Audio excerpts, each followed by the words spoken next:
So I'm just watching Westworld season 3, episode 3, and Westworld has this.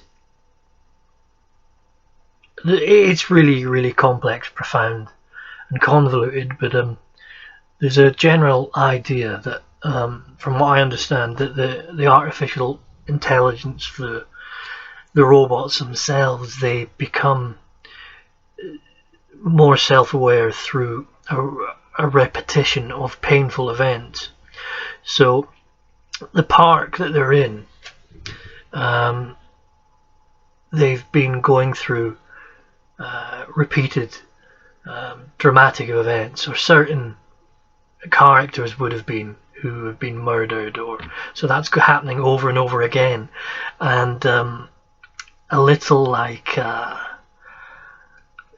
humanity, really. It seems that that's how we learn, the repetition of injuring and painful experiences, that we wake up and we become more self-aware, that we do not want to repeat the pattern of hurt. Now, one fundamental thing with us humans, with anything really that has a nervous system, if we touch something that's hot, we recoil. If something injures our nervous system, we recoil, which is our fundamental state that keeps us alive. You know, this fight or flight system. When we fear something, the nervous system we have, it all keeps us alive. So there is obviously, with our design, there is some reason that keeps us functioning, keeps us alive. Yet, to know that something is hot, we have to touch it, to know it, to feel it, to actually know it. Somebody can tell you, do not touch that, it's hot. Eventually somebody's going to do it. I mean, it's a little bit like, I'm not a believer in the Bible. I think there's a lot of good philosophical and moral things in there. The whole Adam and Eve story, that we're told not to eat the apple, yet eventually, you know, we're told we do. The snake tempts us to try the apple, and things are never the same from that point onwards. But without the temptation and without the learning, what is there? Last year I spent some time, and this year I'm looking into Adida, who is quite an amazing individual who passed away in 2008 it was, and there's a lot there that I find hard to put into words, but there's a general concept that we're connected, and there's a certain vibration that's passed to one another, and that consciousness is one thing. Our consciousness that I am living right now, and developing, and ideas that I'm having, it's all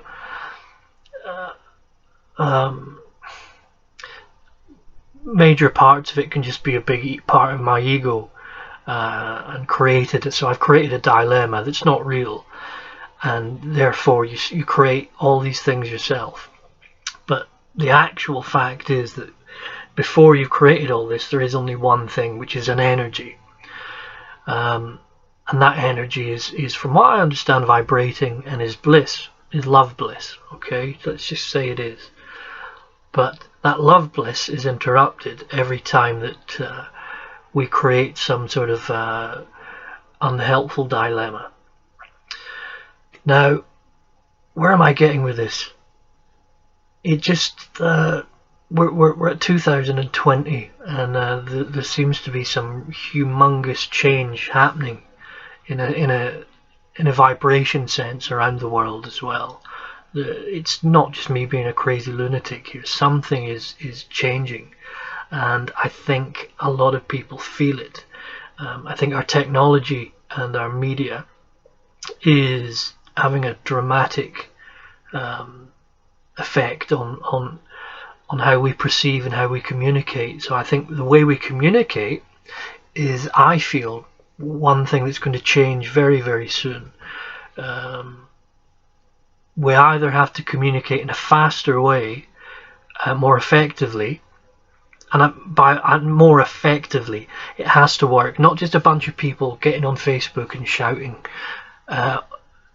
debating something, and it goes nowhere, because it's just like a bunch of people standing up and all shouting at the same time, but nobody is getting nobody's being heard, because everybody's saying it at exactly the same time. So there is just one large noise that is not being heard. So the way we're using technology right now in social media seems to definitely be detrimental. But there's something there that we keep chugging at. We keep trying it. As it is, it can be an effective way to communicate, but not the way we're using it right now. At the moment, it's just social media and the internet has just turned around into one huge advertising space. So everything that is free is just to draw our attention into this advertising space. Okay, so you might be reading some news, but there'll be 4 adverts on that same page, and that's what they want. They want you to be diverted. So again, we're being diverted. We may be trying to learn something, but we're being diverted from the original purpose. So a very similar thing seems to be going on with our mind. When we're trying to find happiness, or try to find love, bliss, or something is distracting us, we're creating these own dilemmas that are not real. They're figments of what we create, and we make it more and more difficult. And again, losing whatever is at as far up the point back as you can imagine, which is this vibration, this love, bliss vibration. Clearly, I've been overthinking all this stuff, which is what I do. Before eventually I will probably just have to let go and accept. I guess that's the goal of all this, is going through enough pain of repetition that you realize that is no longer necessary. Anyway, just thoughts I wanted to put down. Westworld's arguably the most important television show we've got right now. Just the questions it's posing about the way we are using technology, and about artificial intelligence, which is eventually, if we still the world still revolves, and Mother Earth here doesn't wipe us out with this whatever virus is going on, or we don't. I think the way we use technology is going to be key for the next 10 years. It's going to be the downfall, or the next step in our evolution. We'll see. I think collectively how we're thinking about it and how we're using it will ultimately decide. It won't just be, I don't think it will just be one powerful person or one powerful group of people. I think it's a collective thought process with everyone and how we decide to use it. So we'll see. Okay, ramble over.